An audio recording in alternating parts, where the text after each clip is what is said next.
खुशामदीद सलाम, मैं हूं मिटिफाइड और आज मैं तुम लोगों के लिए बहुत ज्यादा न्यूज़ है, तो वीडियो के एंड तक लाजमी देखना। और अगर चैनल पर नहीं हो तो इसे सब्सक्राइब कर लेना, क्योंकि मैं इसी तरह पाकिस्तानी यूट्यूब कम्युनिटी में से डेली न्यूज़ लाता रहता हूं। तो इसी के साथ आज की न्यूज़ की तरफ बढ़ते हैं। तो आज की सबसे पहली न्यूज़ जो हमारे पास यूट्यूब कम्युनिटी में से आ रही है वो आ रही है यूट्यूबर्स फूड फेस्ट की तरफ से। तो जैसे कि मैंने आप लोगों को बताया था कि हर साल की तरह अब दोबारा से यूट्यूबर्स फूड फेस्ट होने वाला है। अब ये तो कंफर्म हो गया था कि वो हो रहा है और कब हो रहा है, लेकिन कहां पर हो रहा है ये कंफर्म नहीं हुआ था। तो ये भी कंफर्म हो चुका है। यूट्यूबर फूड फेस्ट ने अपनी इंस्टाग्राम पर एक पोस्ट की जिसके अंदर वो ये कहते हैं, announcing the venue of the event JKD university town Peshawar, अब तो हो ही जाए, जिसको अनीता जलील ने भी अपनी इंस्टाग्राम पर शेयर किया। तो जिसका मतलब ये there is a possibility Anita Jalil भी इसमें आए। यू नेवर नो कि कुछ भी हो सकता है। लेट्स सी कौन कौन से यूट्यूबर्स आएंगे इस इवेंट में। इसी के साथ साथ नेक्स्ट न्यूज जो यूट्यूब कम्युनिटी में से आ रही है वो आ रही है हमजा इब्राहिम और अब्दुल्ला खटक की तरफ से। तो आप लोगों में से काफी लोगों को इस बारे में पता होगा कि पाकिस्तान में कोविड की सेकंड वेव आना शुरू हो गई है और काफी लोग ये समझ रहे हैं कि कोविड बिल्कुल ही खत्म हो चुका है। ये बहुत ही आम सी बीमारी है और प्रिकॉशनरी मेजर्स नहीं ले रहे, जिसके ऊपर बात करते हुए हमजा इब्राहिम ने अपनी इंस्टाग्राम पर कुछ स्टोरीज लगाई जिसके अंदर वो ये कहते हैं, दो बातें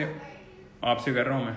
एक कि कोरोना की सेकंड वेव आ गई तो अपना ख्याल रखिए और मास्क पहनिए, और वो जो कॉल पे बकता है बस वो जो बक रहा है वो सब करिए।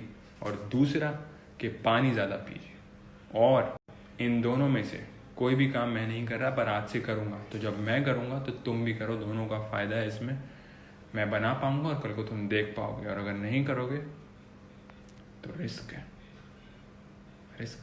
इसके अलावा TGIF मैगजीन ने अपनी इंस्टाग्राम पर एक पोस्ट की जिसके अंदर वो ये कहते हैं, not wearing a face mask is now a criminal offence इन इस्लामाबाद, मतलब इसको अब जुर्म करार दे दिया गया। जिस पर रिएक्ट करते हुए अब्दुल्ला खटक ने अपनी इंस्टाग्राम की स्टोरी में ये कहा, ग्रेट स्टेप। इसी के साथ साथ नेक्स्ट न्यूज यूट्यूब कम्युनिटी में से आ रही है वो आ रही है वक्कार ज़का और जन्नत मिर्जा की तरफ से। तो जैसे कि मैं आप लोगों को अपनी पिछली कुछ वीडियो से बताता आ रहा हूँ कि वक्कार ज़का और जन्नत मिर्जा के दरमियान में कैसा एक बीफ चला था। अब तब तो वो मामला ठंडा हो गया था, लेकिन उसके काफी टाइम बाद जाके वक्कार ज़का को ये पता चला कि जन्नत मिर्जा ने डक्की भाई और उनकी प्राइवेट चैट जो थी वो लीक की थी, जिसके अंदर डक्की भाई जो है वक्कार ज़का कन्फेस कर रहे थे कि आप वो वीडियो डिलीट कर दें वगैरह, जो मैंने आप लोगों को दिखाई भी थी अपनी एक वीडियो में। अब जब वकार ज़का को इस बारे में पता चला तो वो काफी ज्यादा गुस्सा हुए और उस दौरान उन्होंने अपनी इंस्टाग्राम पर एक स्टोरी भी लगाई थी जिसके अंदर वो ये कहते हैं, अब जन्नत मिर्जा ने हरकत कर ही दी है और प्राइवेट स्क्रीनशॉट डाल ही दिए हैं, तो मैंने कहा इन पर भी वीडियो हो जानी चाहिए। तो रिएक्शन 15 मिनट बाद facebook.com/वकारज़का पर आ रहे हैं टाइट करके। शुरू तुमने किया, खत्म हम करेंगे। इस स्टोरी को लगाने के बाद उन्होंने एक वीडियो जो है वो अपने फेसबुक पर अपलोड भी की जिसके अंदर वो ये कहते हैं कि वो मेरी चैट की स्क्रीनशॉट्स को मिसयूज कर रही है और ऐसे दिखा रही है कि वकार ज़का भीख मांग रहा था उससे स्टोरीज को डिलीट करने के लिए। उन्होंने मजीद अपनी वीडियो में ये कहा कि जो भी इस तरह की उनकी प्राइवेट चैट को लीक करेगा और झूठ बोलेगा उनको वो रोस्ट जरूर करेंगे, उनको रिप्लाई जरूर करेंगे और उनका पीछा नहीं छोड़ेंगे। उन्होंने मजीद अपनी वीडियो में क्या कहा आप लोग जाकर देख सकते हैं, मैं नीचे लिंक डिस्क्रिप्शन में दे दूंगा। इसी के साथ साथ नेक्स्ट न्यूज यूट्यूब कम्युनिटी में से आ रही है वो आ रही है दानियाल खान तरीन की तरफ से। तो दानियाल खान तरीन ने अपनी इंस्टाग्राम पर एक स्टोरी लगाई जिसके अंदर ये बता रहे थे कि थग्स ऑफ पाकिस्तान ने उनको छुपके से अनफॉलो कर दिया। उन्होंने ये कहा, थग्स ऑफ पाकिस्तान चुपचाप बिना किसी बात के अनफॉलो करने के बजाय अगर पहले DM कर देते किस बात पर रूठे हो तो अच्छा लगता, बट कोई नहीं, ये भी ठीक है। उसके बाद दानियाल खान तरीन की इसी स्टोरी पर एक रिप्लाई आया, लड़ाई क्यों हुई है दोनों की, जिसका रिप्लाई देते हुए दानियाल खान तरीन ने ये कहा, अरे दैट्स द पॉइंट, कोई लड़ाई नहीं हुई, महीनों से कोई बात तक नहीं हुई। मैं अपनी Twitter following list randomly check कर रहा था तो आज देखा कि इसने अनफॉलो किया हुआ है, फिर इंस्टा पे देखा तो यहाँ से भी किया हुआ था। ये सांपो वाले काम मुझे तो समझ नहीं आते। जिस स्टोरी को अपनी इंस्टाग्राम की स्टोरी में मेंशन करते हुए बदतमीज पीजी ने भी हाहा रिएक्ट किया और इसके अलावा उन्होंने ये कहा, इनसिक्योरिटी एट मैक्स। इसी के साथ साथ नेक्स्ट न्यूज जो यूट्यूब कम्युनिटी में से आ रही है वो आ रही है सनाज बकेट, मिस्टर जैक व्लॉग्स और मुबीनुल हक की तरफ से। तो रिसेंटली तुर्की इस्तांबुल में एक अर्थक्वेक आया था जिस पर रिएक्ट करते हुए सनाज बकेट ने अपने ट्विटर पे एक ट्वीट किया जिसके अंदर वो ये कहती है, may Allah protect the people of Turkey #Turkey earthquake. इसके अलावा मिस्टर जैक व्लॉग्स ने भी अपनी इंस्टाग्राम पर एक स्टोरी लगाई जिसके अंदर वो ये कहते हैं #प्रे फॉर तुर्की। इसके अलावा मुबीनुल हक ने भी अपने ट्विटर पे एक ट्वीट किया जिसके अंदर वो ये कहते हैं, my thoughts and prayers with the victims, may Allah protect Turkey. Earthquake and tsunami hits the city Izmir. और जिस वक्त ये अर्थक्वेक आया उस वक्त मंसूर कुरैशी और दानियाल शेख जो थे वो तुर्की के टूर पे गए हुए थे और उनके साथ अजलान शाह भी थे उस वक्त। तो जब ये अर्थक्वेक की न्यूज आई तो काफी लोग उनसे ये पूछना शुरू हो गए कि आप ठीक है, आपको कुछ हुआ तो नहीं है, जिसके रिप्लाई में मंसूर कुरैशी ने अपनी इंस्टाग्राम पर एक स्टोरी लगाई जिसके अंदर वो ये कहते हैं, earthquake in Istanbul, guys we are safe अल्हम्दुलिल्लाह, मे अल्लाह गिव सब्र to the people who suffered in the earthquake, thank you so much to those who are messaging us for all your love and दुआज। इसके अलावा दानियाल शेख ने भी अपनी Instagram पर एक स्टोरी लगाई जिसके अंदर वो ये कहते हैं, आज वेस्टर्न टर्की में और इस्तांबुल के कुछ इलाकों में ज़लज़ला आया है, अर्थक्वेक आया, अल्लाह खैर करे। और इस्तांबुल में आज पूरा दिन शदीद बारिश हुई है और मैं अभी सोकर उठा हूँ।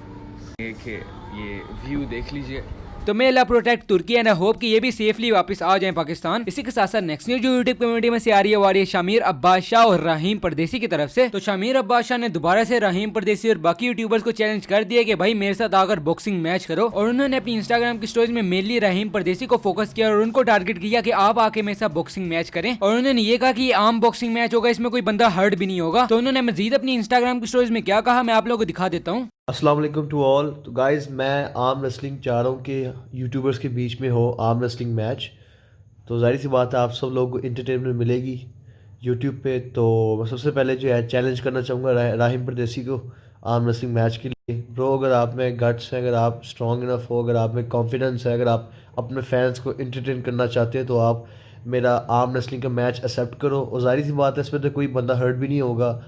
अगर आपको लगता है आपकी ईगो हर्ट होगी तो आप रहने दो, मत करो। अगर आप चाहते हो आर्म रेसलिंग में मुझे हराना चाहते हो, अपने फैंस को खुश करना चाहते हो तो मेरे साथ आर्म रेसलिंग करो, या अगर कोई और यूट्यूबर आर्म रेसलिंग करना चाहता है तो बताए कि बड़ा ये इंटरेस्टिंग होगा। I am ready for this.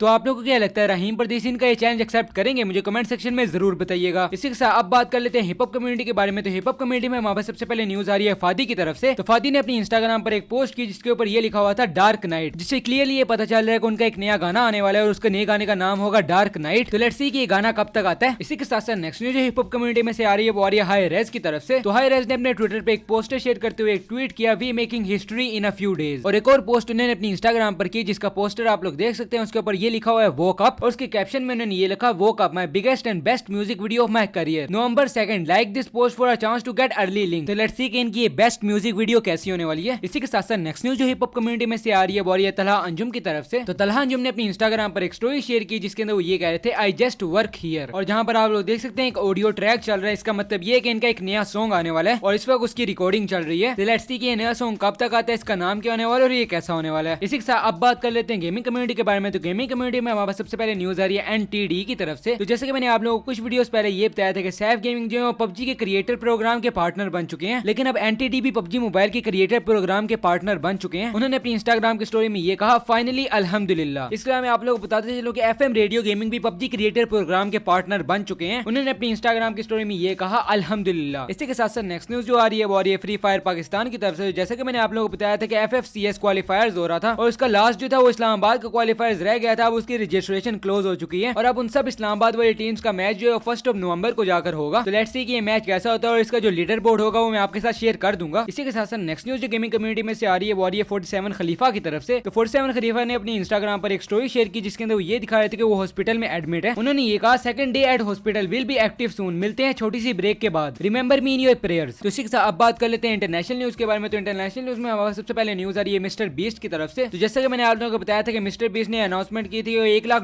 जो भी उनकी पोस्ट को शेयर करेगा अपनी इंस्टाग्राम पर, अपनी इंस्टाग्राम की स्टोरी पे वो किसी भी रैंडम बंदे को पिक करके उसको विनर बना सकते हैं। तो उसका विनर फाइनली उन्होंने अनाउंस कर दिया। उसका नाम है मूसा बेर, उसका असली नाम है मुबशिर। जिस पर बात करते हुए मिस्टर बीस्ट ने अपनी इंस्टाग्राम की स्टोरी में ये कहा congrats at the rate of Musa Ber on winning the $100,000 giveaway from at the rate of playback bone. इसी के साथ आज के अचीवमेंट्स में हमारे सबसे पहले आ रहे हैं एनटीडी। तो उन्होंने क्रॉस कर लिए 50 के सब्सक्राइबर्स, ब्राउन जोकर ने क्रॉस कर लिए 50 के सब्सक्राइबर्स और आज की सबसे बड़ी अचीवमेंट जो हमारे पास आ रही है वो आ रही है WT की तरफ से। तो उन्होंने क्रॉस कर लिए 200 के सब्सक्राइबर। तो congratulations and best of luck for the future. इसी के साथ अब बात कर लेते हैं कुछ एनिमे न्यूज के बारे में। तो एनिमे न्यूज में हमारे पास सबसे पहले न्यूज आ रही है वन पंच मैन की तरफ से। तो जैसे कि वन पंच मैन का सीजन 2 खत्म हो चुका है और आप लोगों में से काफी लोग सीजन 3 का भी इंतजार कर रहे होंगे। तो मैं आप लोगों को बताते चलूं कि अभी वन पंच मैन का मांगा चल रहा है और उनके पास अभी इतना सोर्स मटेरियल भी नहीं है कि वो नेक्स्ट सीजन पर काम कर सकें। तो इसका मतलब ये है कि वन पंच मैन के जो फैंस हैं उनको काफी टाइम और वेट करना पड़ेगा सीजन 3 के लिए। इसके बारे में अगर मुझे कुछ और अपडेट मिलेगी मैं आप लोगों को बता दूंगा। इसके अलावा मैं आप लोगों को बताते चलूं कि डीमन स्लेयर की जो मूवी जापान में रिलीज हुई है उसने बहुत बड़े रिकॉर्ड्स ब्रेक कर दिए। उसने 10 बिलियन येन जो है $100 मिलियन बनते हैं, उन्होंने 10 दिन के अंदर इतना रेवेन्यू जनरेट कर लिया है जो कि मेरी अपनी favourite movie dragon ball super Broly movie को भी पीछे छोड़ गई है। और इसी वजह से काफी लोग ये कह रहे थे कि पाकिस्तान में भी इस मूवी को आना चाहिए, कि पाकिस्तान में भी रिकॉर्ड ब्रेक करेगी, जिस पे सिनपैक्स ने पहला स्टेप तो ले लिया जो कि मैंने आप लोगों को अपनी वीडियो में बताया भी था। इसके अलावा मैं आप लोगों को बताया चलूं कि डीमन स्लेयर का सीजन 2 भी आने वाला है। बहुत लोग ये समझ रहे थे कि इस मूवी के रिलीज होने की वजह से डीमन स्लेयर का सीजन 2 नहीं आएगा, लेकिन अगर आप ड्रैगन बॉल के फैन है तो आप लोग ये पता होगा कि ड्रैगन बॉल सुपर के आने से पहले एक मूवी रिलीज हुई थी बैटल ऑफ गॉड्स के नाम से। तो मतलब इधर भी यही पॉसिबिलिटी हो सकती है कि मूवी पहले है और बाद में सीजन भी आ जाए। तो बस अभी के मेरे पास इतनी न्यूज थी। अगर आप लोग चाहते हो कि मैं इस एनिमे न्यूज को भी कंटिन्यू करूं तो आप लोग अपने एनिमे फ्रेंड्स के साथ इसको शेयर करो। अगर आप लोग मुझे कोई न्यूज सबमिट कराते हो तो उसको लिंक के साथ प्रॉपर प्रूफ के साथ सबमिट कराया करो। And thank you so much to दो जो कि मुझे न्यूज सबमिट कराते हैं, ये मुझे बहुत मदद करता है। तो बस अभी के मेरे पास इतनी न्यूज थी। अगर आपको वीडियो पसंद आया तो लाइक करो, सब्सक्राइब करो और शेयर करो। और इसी के साथ मैं मिलता हूं तुम लोग अगली वीडियो में।